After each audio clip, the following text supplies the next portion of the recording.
Welcome to the Senior Rehab Podcast. The podcast for rehab clinicians that want to better serve older adults. And now, your host, Dustin Jones.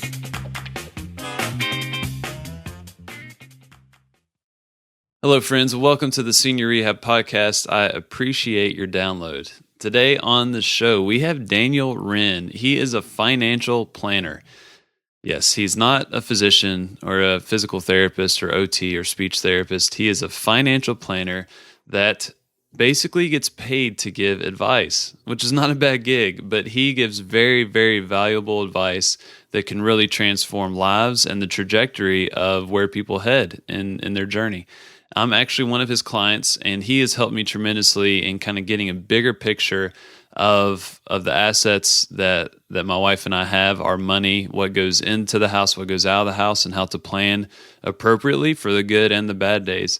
And I found it very valuable and wanted to share his story, his career, and just kind of his perspective with you all, because this is the type of stuff that I wish I would have had while I was in PT school, and definitely right after I graduated. I learned a lot of things the hard way through mistakes, and I hope you can learn from my mistakes and learn from Daniel's advice and make some good decisions, because there's a big impact on how you handle your money, especially in school and when you're right out of school. So let's get into this without further ado. Daniel Wrenne. Daniel Wrenne, welcome to the Senior Rehab Podcast. Thanks for your time this morning. Sure, yeah. Thanks for having me. So I'm excited to have you on because, as the audience knows, I am working with you as a client of yours, and what you do is very valuable, as you know, but often misunderstood, or people are just ignorant to the services that people like you can provide that are super valuable. So I want to just kind of have a conversation about what you do, how it could benefit people like me or PT students, new grads as well. But before we kind of go down that route, tell me who or what influenced you to get into the financial industry? Oh, that's a good question. I would say it was a combination of factors. I saw my parents, like as a kid, my parents weren't great with money. So I kind of, it seems like people tend to go down two different paths. I took the path of like, I'm going to have to do a better job and figure this stuff out. And so I was pretty in tune with finances at a very young age. And I was into going a better path than what like I saw my parents doing, because they were stressed out about money all the time and all that. Yeah. So that was a big factor. I always kind of enjoyed the idea of using money as a tool to, trying to be as responsible as you can with your finances.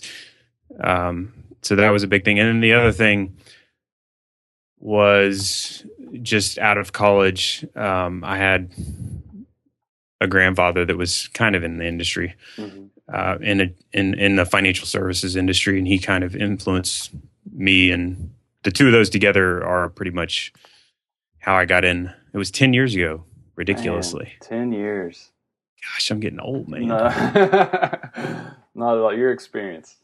Wise. Wise. So when, with all those experiences and, with your family, super informative, but were there any like books or magazines or I think they had blog posts back then, 10 years ago. But what were there any like public information or content that you were consuming that were very informative?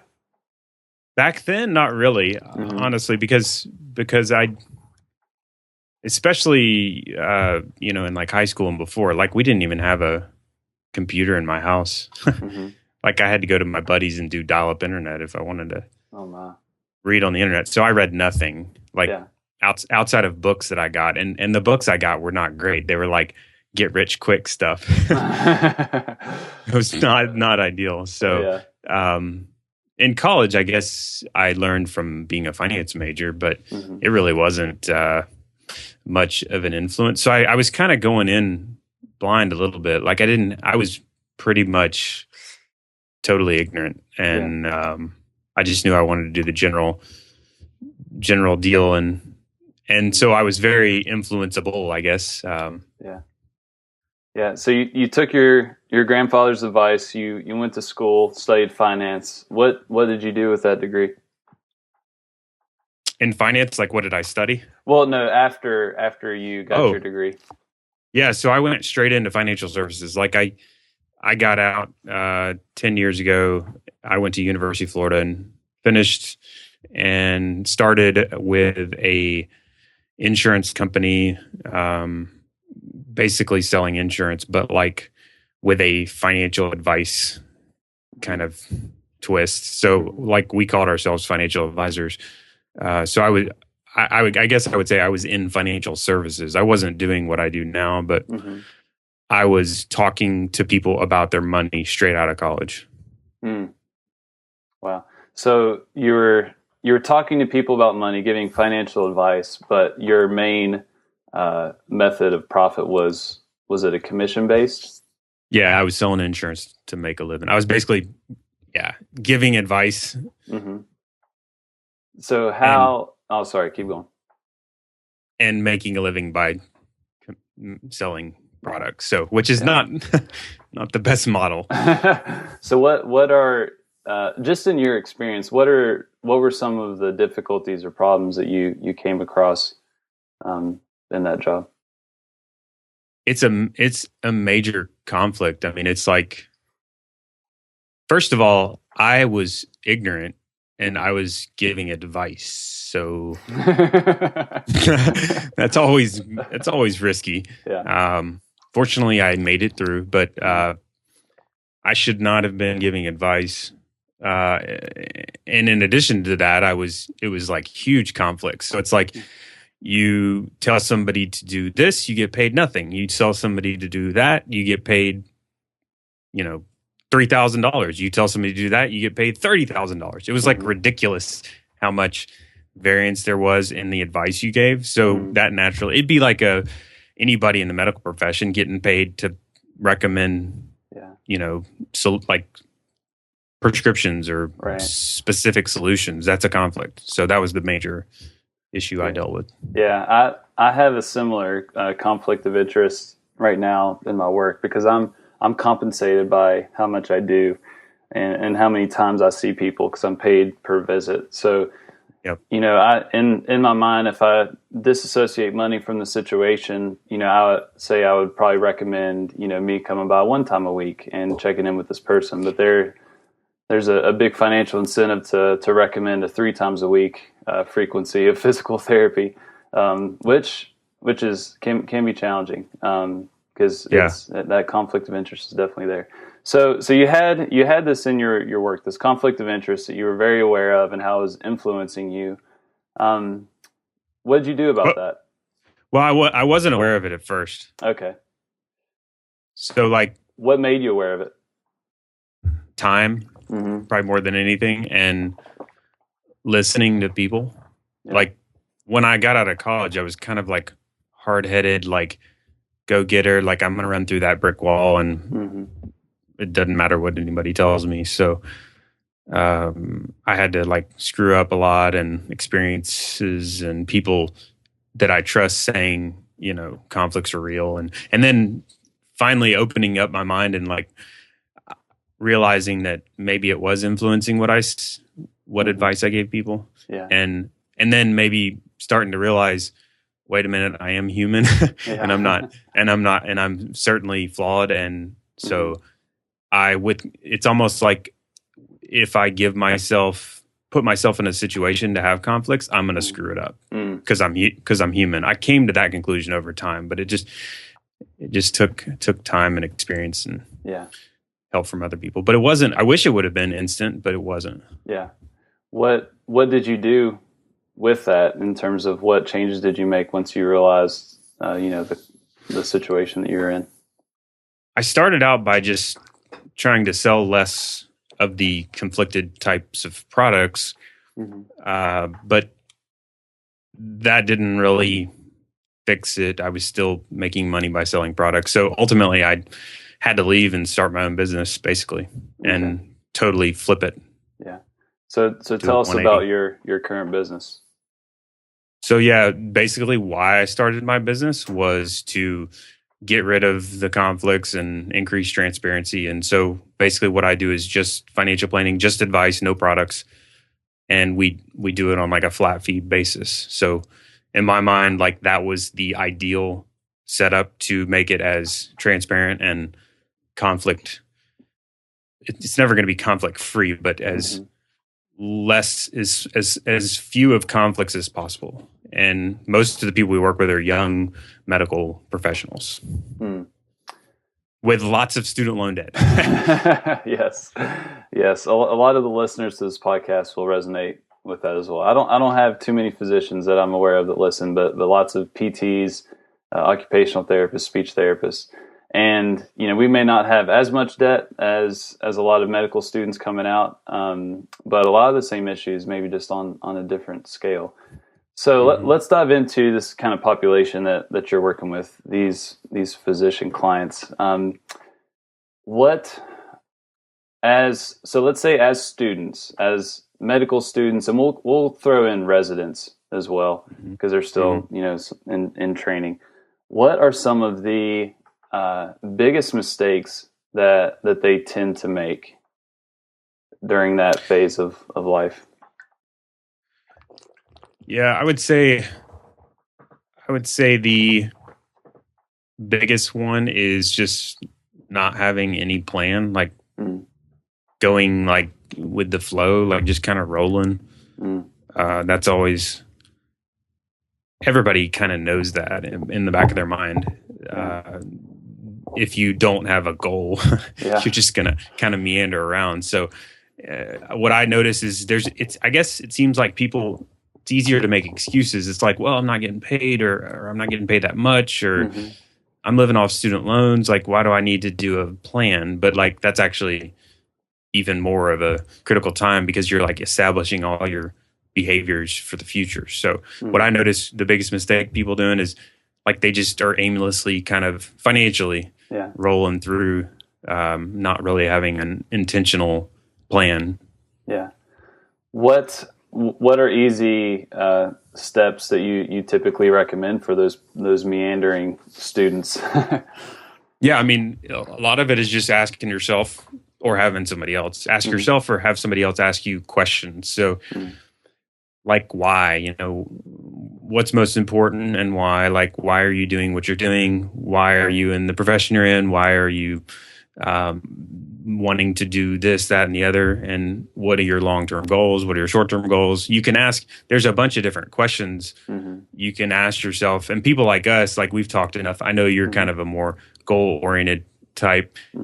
We have probably a greater tendency to think about those things, but some people just, it never crosses their mind. And so it's a good exercise to sit down and think through, like, where am I going and why? What am I doing? What is the purpose of it? Like, why and how am I doing with it? And am I doing the best job possible? Am I on track to hit whatever targets? You got to set the target first, and then you got to measure your progress towards it. Yeah, I like that. And I know just for me, when I think of going through school, I was definitely a meanderer. I was too. Yeah. I was just rolling. I know, it's crazy. Like I went through high school, through college, and through PT school, just straight through. And I had very little work experience, and I just didn't know a lot. And I was very ignorant to a lot of things, and especially in terms of debt, student loans, my lifestyle,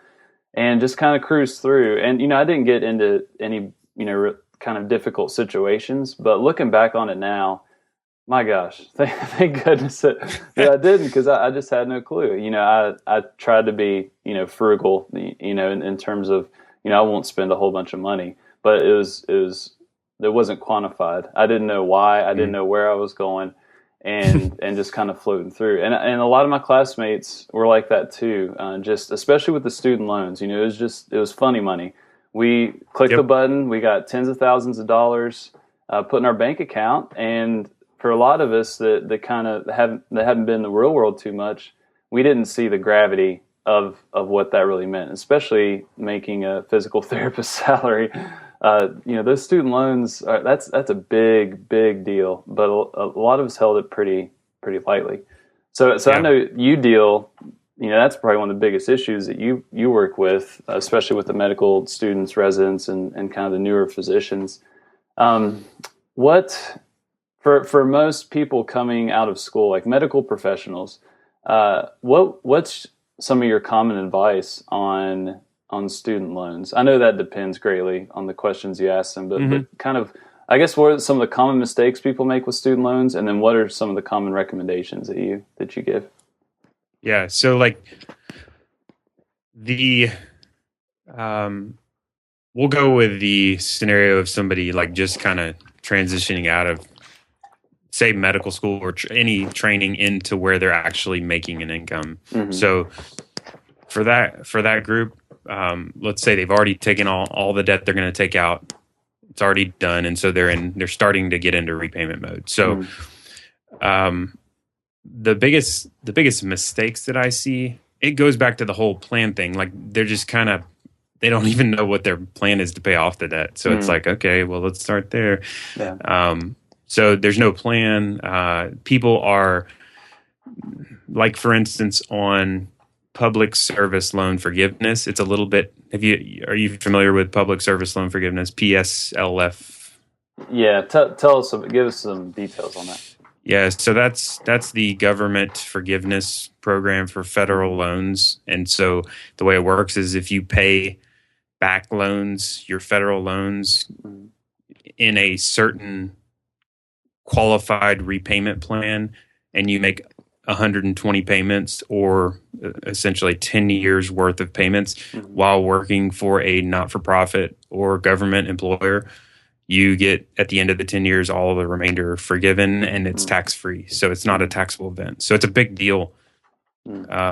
So just for example, like a lot of people work at hospitals, and a lot of hospitals are not-for-profit.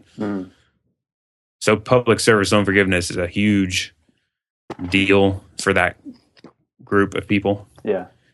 But there's a lot of little requirements and nuances, and then there's a lot of opportunity to take advantage of things that people are missing just blatantly all over the place. Yeah.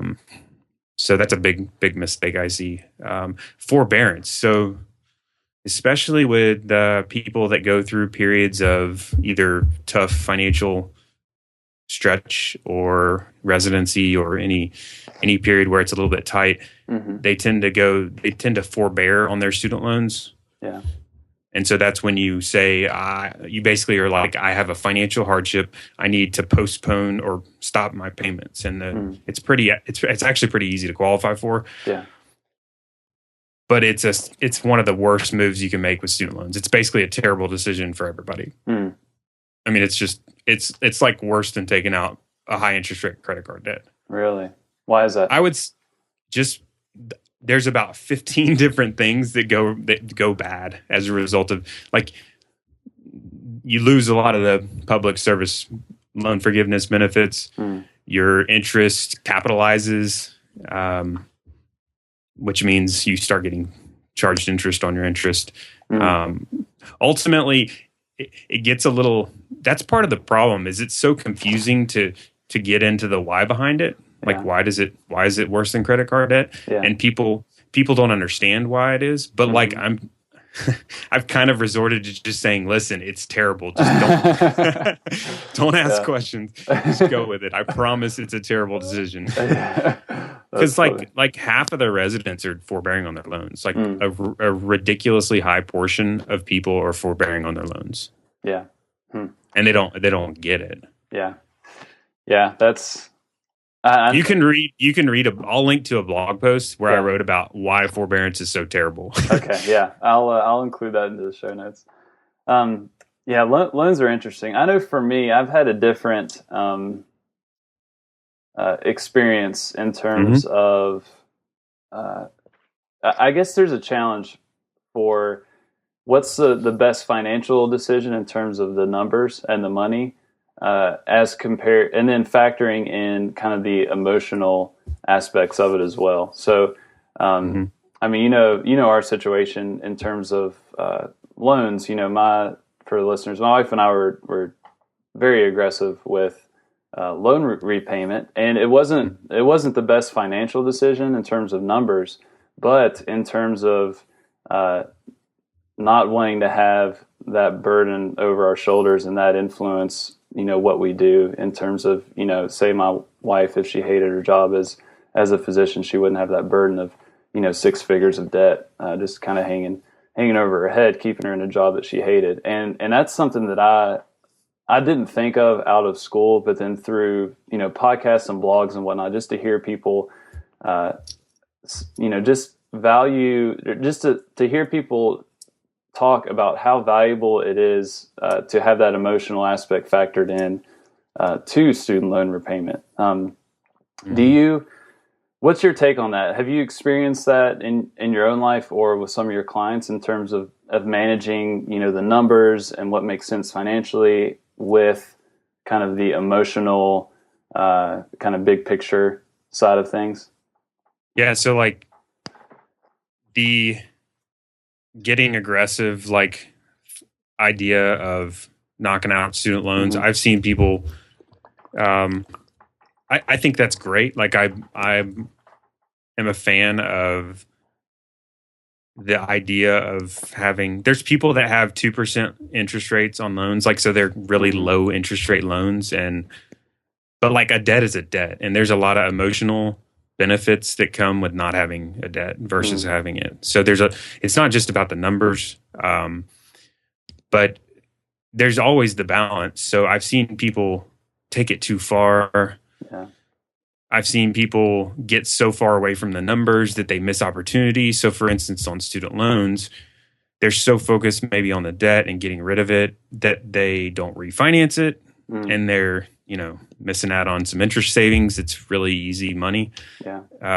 Or they have no cash because they're paying 100% of their excess money to the student loans. So it's like, well, you think the student loan is going to give you your money back if you like lose your job?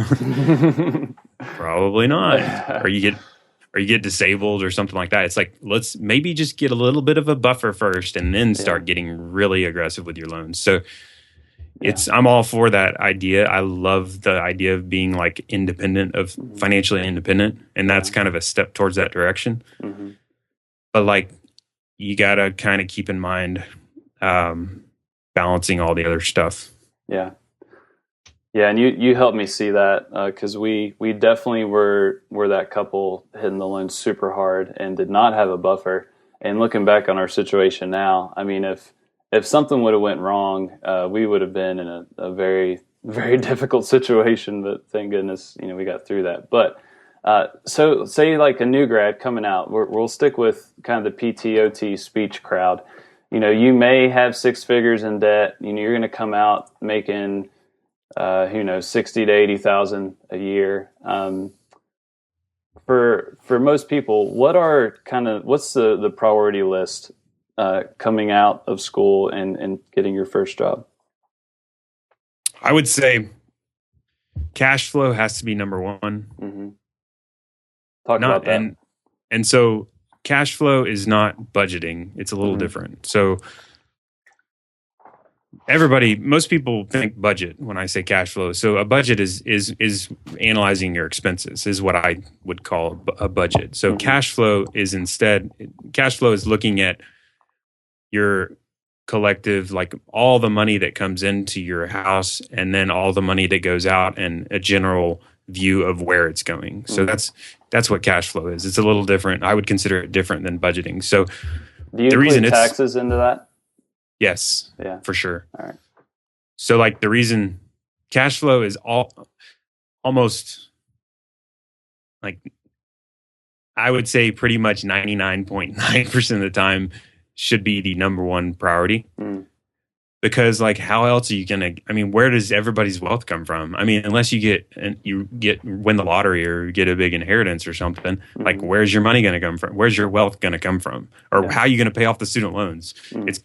It's got to come from income. And so cash flow is analyzing income and outflows and where it's going. So, so that getting that in order is kind of like you can go like a subsection of that is figuring out, once you've identified cash flow as your number one priority, then you got to say, okay, let's get in a little bit more into the weeds. So how much, like you said, how much am I going to pay in taxes? So within cash flow, taxes has to be the number one priority because you got to pay taxes. Yeah. And then second within that, I would say, I guess I would make it a combination of saving and getting aggressive with debt needs to be second. Yeah. And then third should be like the default remaining. And that's like life. Yeah.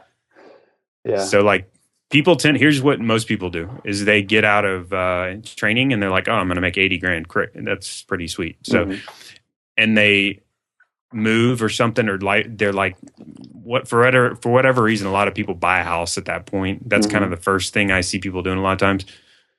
And they just buy a house based on kind of randomness. I'm like, do you even know what your take-home pay is going to be? No. So, like, let's start there. Like, let's look at taxes, how much take-home pay is going to be, and then maybe look at savings, and then maybe look at any debts you got to take care of that are already there, and then that's how you make your house decision. Yeah. Which I want to thank you publicly for your advice, because people listening, I mean, it was just last week or 2 weeks ago where my wife and I were talking to Daniel here and thought we wanted a house, but we did not have that based on any sound logic or objective data, and he was quick to say, just slow down. There's other priorities here, and I think if we're going to jump back to the fee only advice that you're doing now, that's worth its weight in gold. And just having that kind of third party be able to speak into someone's situation or a couple's situation and provide that non-biased opinion and informed opinion as well, which can be hard to come by.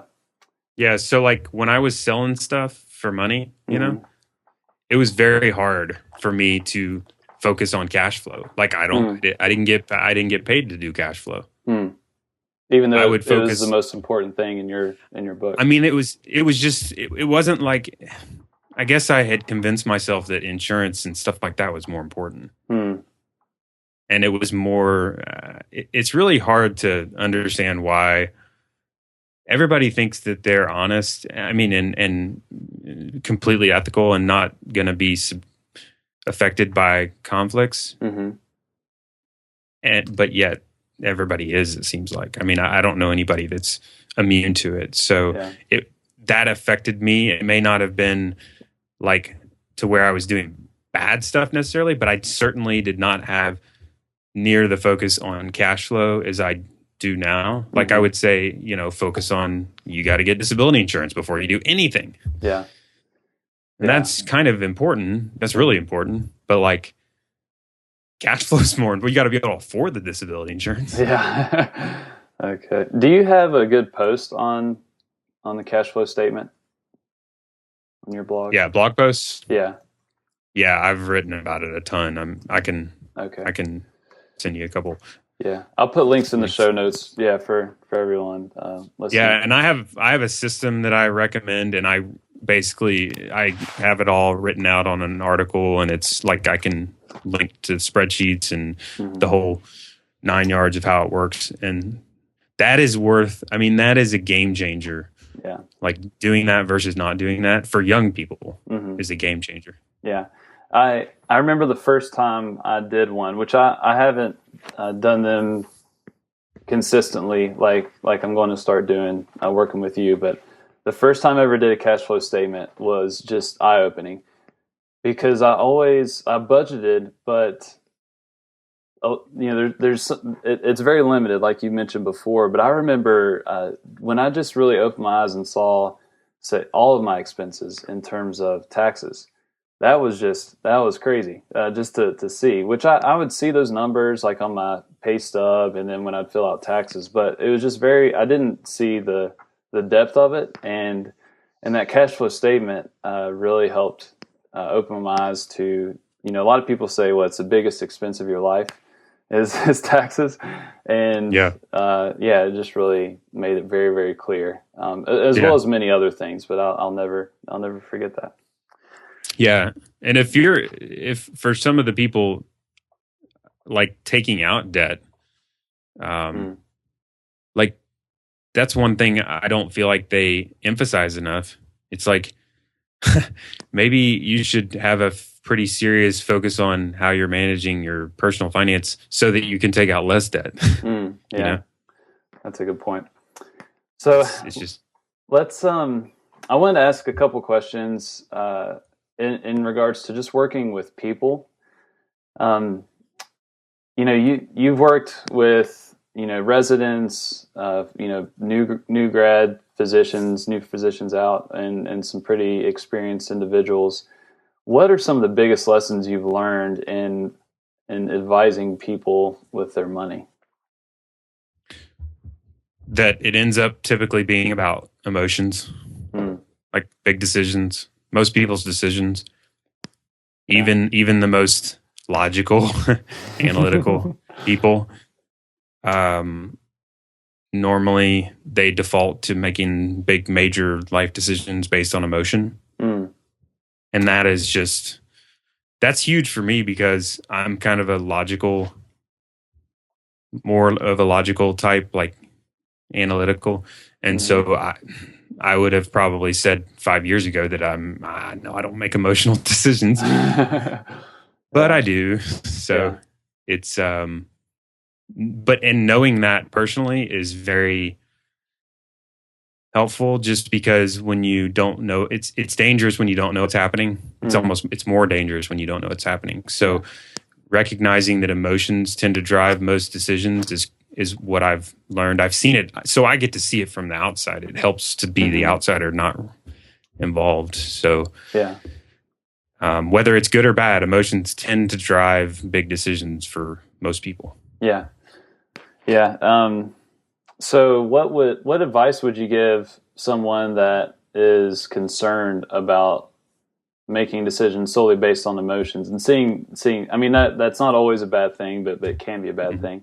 And other than, get a financial advisor, which was my hire me.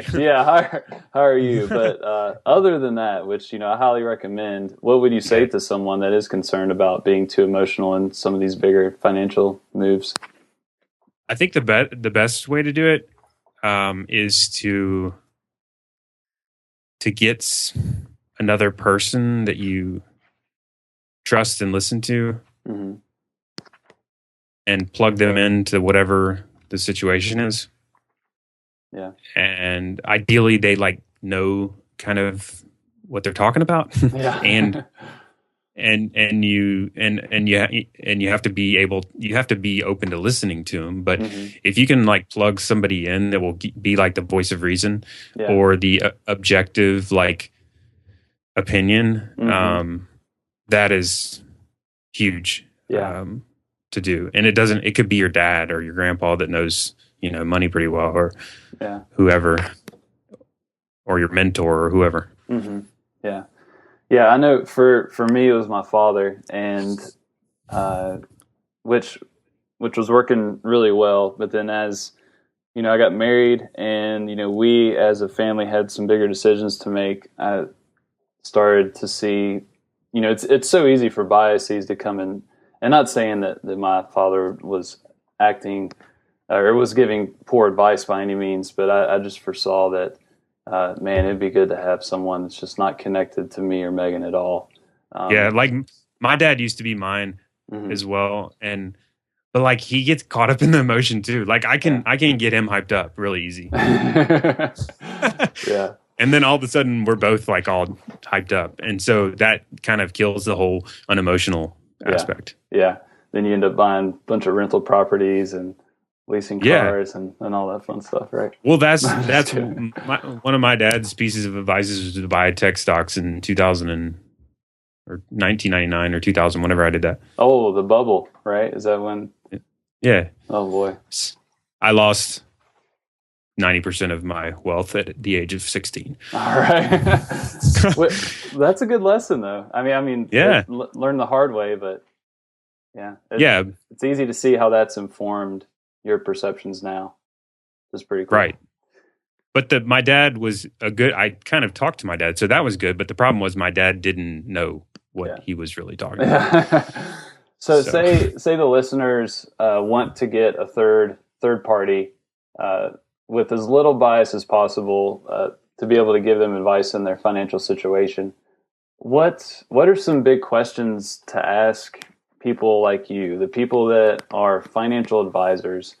How would you vet them to see if they're going to be good for the job? I would ask them how they get paid. That's always a big deal. And really, I guess the secondary question would be, are you a fiduciary? And that kind of falls into the same category. Basically, you want to know how they're getting paid, if they're a fiduciary. So a fiduciary is an advisor that's held to a higher standard. Okay. That like 75% of advisors are not fiduciaries, which means they don't have to give advice in your best interest.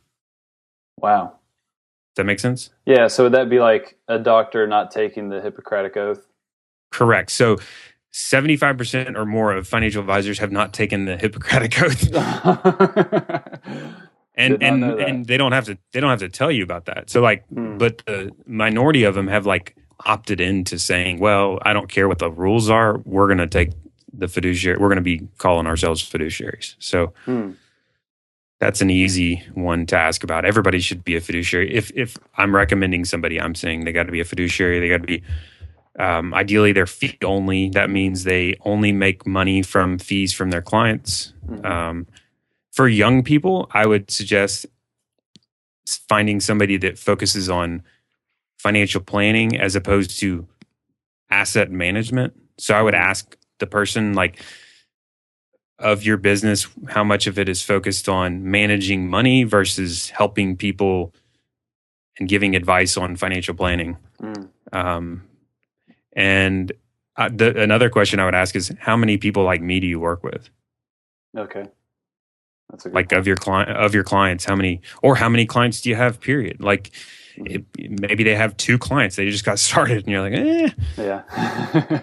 or maybe they have 200 clients and you're like, 200 is a little much. Like, I don't know if I'm going to get any love from you having 200. So if they say, 100, how many of those 100 are like me? And, don't be like shy or afraid of busting up in their business.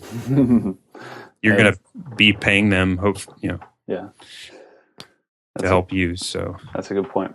What about for those people that say, I don't need help, I don't need someone, but they want to learn on their own? Other than, I really like your blog. You've written a ton on a lot of these pertinent topics to people like me. But are there other books, blogs, podcasts that you feel like are pretty credible resources? Yeah. So nowadays there's so much good information. Like the academic side of things is very solid. Like you can get free information from a lot of places that's good. So some of the good ones I would recommend are White Coat Investor. You know White Coat Investor, right? Yeah. Yeah, he's great. He's got all his information is very, it's quality, like it's good. It's actually good information. He's very informed, and he's a physician, so he must be a busy dude. But White Coat Investor's good. Like Mr. Money Mustache is good if you want to be follow the frugal. Yeah. That's the minimalist approach to personal finance. Yeah. There's a ton of blogs that are great, that are actually really good content. A lot of the financial planners are now writing like I am. Yeah. So like another thing is, if before you hire a financial planner, you can read their blog and get a feel for how they think before you even talk to them. Right. I honestly feel like a lot of the blogs are better than really any of the books you could find. like I used to recommend books, and now I'm more favor just a lot of these personal finance bloggers because it's up to date and it's they're writing good content. Yeah. And I'll include the links in the show notes for everyone listening. What's that? Oh yeah, you gotta plug Joshua Sheets too. Joshua Sheets, Radical Personal Finance.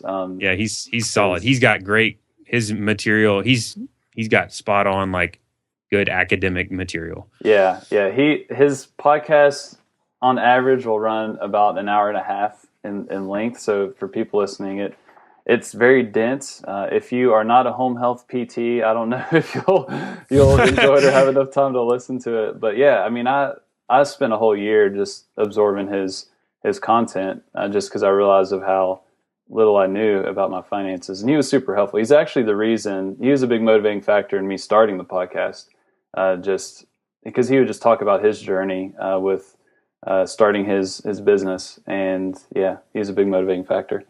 You should have him on. Yeah, he's a big shot now. I don't know if he.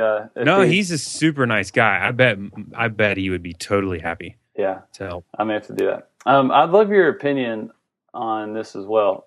Most people I talk to use Mint for budgeting as their main software. What's your perception of Mint, and what does it do a really, really good job at, and where does it fall short? My perception of Mint is a lot of people, I see so many people using it and they're not changing any. So that's concerning. Like, I don't see a lot of people being like, hey, I was doing terrible before and I started using Mint and now I'm great. Or, Mint helped me, blah, blah, blah. Like, I haven't run into many of those, but it is doing a good job of informing. Like, it provides, I guess maybe organizing is a better word. Like having one central place to look at all your stuff. It's doing good with that. They call it an aggregator. So that's good. It helps people focus on expenses, but it's on the downside. I think it's too detailed. It's like just chaotic a little bit. There's a lot of focus on nickel dime expenses when like people should be focusing on the total expenses. Like I have a lot of clients that use expenses or use Mint, and they know maybe what they spend on groceries, but they don't know what their total expenses are. So like I think they're missing the point of cash flow. It's not a cash flow focused program. It's just an expenses focused program. Also, they sell stuff. I mean, it's a free program, so they're gonna bug you with emails to sell stuff. Yeah. Because that's how it's the way it works. If it's free, there's gonna be some other way of making money. So, and the way they make money is through like affiliates and connecting you with other providers, which is not bad. It's just is how it works. Yeah. And there are tons of options. What are some of your favorite softwares in terms of, I guess, just kind of getting at the big picture, getting an idea of someone's financial situation? So you could probably speak better to this, but I like YNAB, even though I haven't used it. I've just talked to so many people and read so much about how it works. I just like the idea behind it. YNAB, stands for you need a budget. They have more of a kind of a cash flow focus and a forward-looking focus. Yeah. And really, of all the systems, I feel like I've tried so many different systems. Yeah. And I've gravitated over time towards just a super simple monthly cash flow analysis, like a spreadsheet where you put how much money you started with in the month, how much came in, how much went out, and what you ended with. Like 4 numbers. I mean, like, that's pretty simple. Because so many people get stuck in the details and they never do anything. It's like, let's start with the big picture. Yeah. And then you can get into the details if you need to. Yeah. But I think that's where a lot of those software programs kind of cause issues is they shine the light on the detail, which is good to know. You got to know that, but like I think you got to start with the big picture. That's a good point, because they definitely do promote knowing where every dollar goes. So like for those of you that are familiar with Wrenne or want to become familiar, so there's 4 rules. I think, I forget the number, but rule number 1 is give every dollar a job. And so when you start this software, every dollar that you have to give it a goal or purpose, which is basically a budget category. And I loved it for that fact of just becoming aware of where the money was going. But like you said, Daniel, it does not necessarily give you that big cash flow picture per se. But it was super helpful. I think for YNAB was great coming out of school to be able to plan appropriately for, this is another YNAB rule, save for a rainy day. So the rainy days of when you have this expense that is likely to happen, or it's going to happen, but it's just a matter of time when it happens. So for a lot of people, that may be Christmas, may be insurance premiums that are due every 6 months, or car repairs or whatever, to where you can plan and know that you've got enough money for that specific job, and it won't be a guessing game at all. So yeah, it's super helpful. But then again, like you said, the cash flow is not. I think it does a better job than Mint, but it's not. Yeah. You don't get the big picture. I would say it's like YNAB is kind of like the entry level or a good foundational tool, like getting started, getting organized with your finances, like getting going out of school, or just if you haven't been paying attention to it. Yeah. And then it seems like people seem to graduate from it at some point. They're like, well, why do I need to be tracking what I spend on gas every month when it's the exact same? Yeah. Yeah. And I got plenty of cash in my emergency fund and my vacation fund or whatever. Like, do I really need to be doing this level of detail? So those are the people that I see gravitating towards more of the high level view of cash flow. Yeah, for sure. All right, well, let's wrap up with one last question. Let's say you have every rehab clinician in the same room, and you are up on stage as a financial advisor. If you had one thing to tell them, what would you want them to know?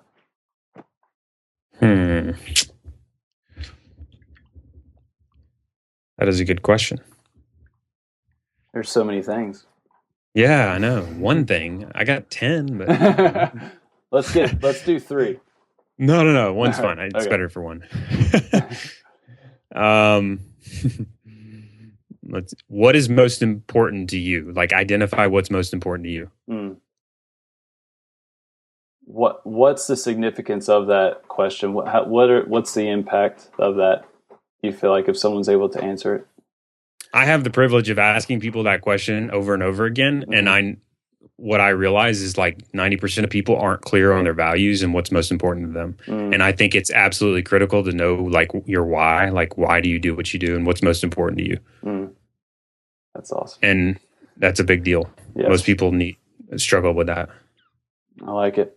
You heard it, people. Why? Why do you do what you do? Why do you spend the money? There's a good Simon Sinek book you probably have heard of. The Start With Why? Start With Why, yep. Yeah, that's gone around the rehab circle as well. Why do we do the interventions that we do? To start there. And that will dramatically improve your rehabilitation skills as well as your financial situation. So, awesome question. Yep. Well, thank you, sir. I appreciate your time.